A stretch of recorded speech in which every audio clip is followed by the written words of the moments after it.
Ang isang pangarap ay mananatiling pangarap kung hindi mo ito gagawin.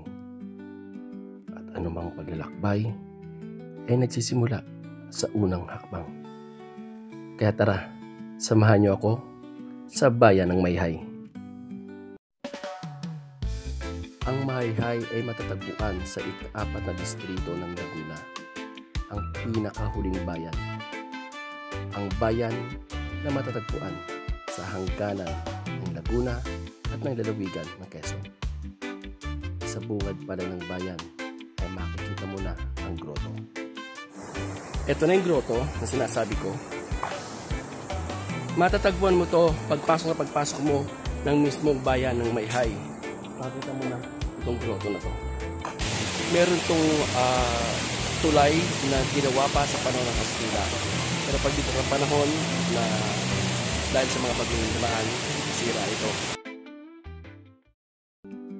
Noong panahon ng Kastila, binuo at itinayo ng mga Pilipino ang tulay na bato. Ngunit dahil sa pagbagyo ng Santi noong 2009, nasira ang tulay na ito.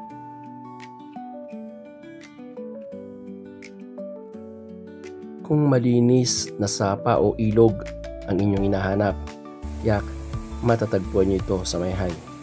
Dahil dito pa lang sa bungad ng bayan, makikita niyo na ang malinis na ilog. Tara, samahan niyo ako at pasukin na natin ang bayan ng Mayhay.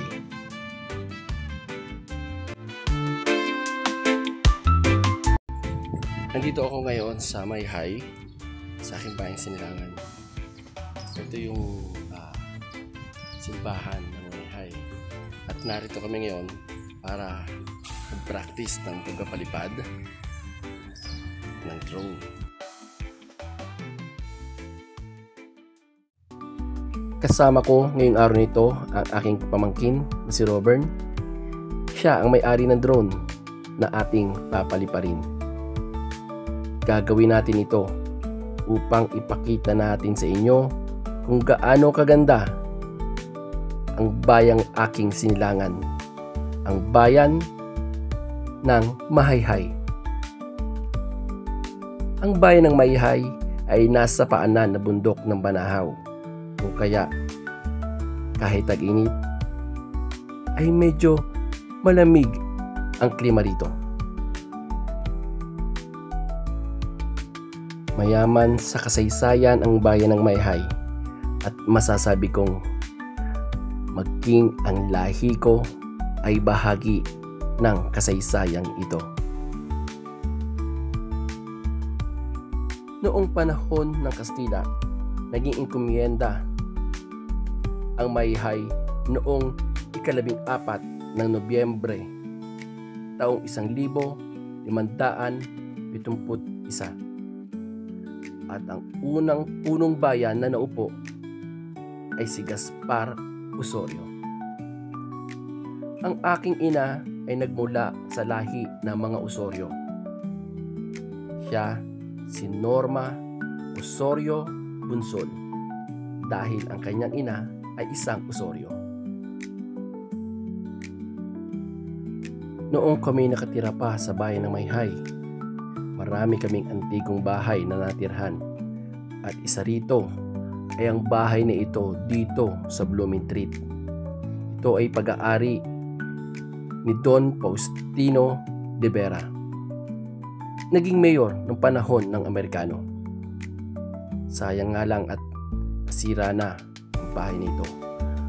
Ngunit maraming alaala ang aking kabataan dito sa lugar na ito.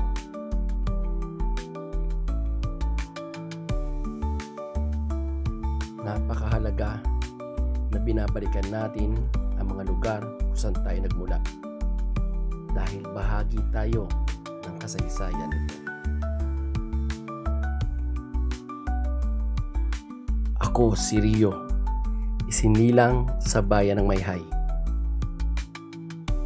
Hanggang sa muli, samahan niyo ako sa aking paglalakbay At ito ang lagalag.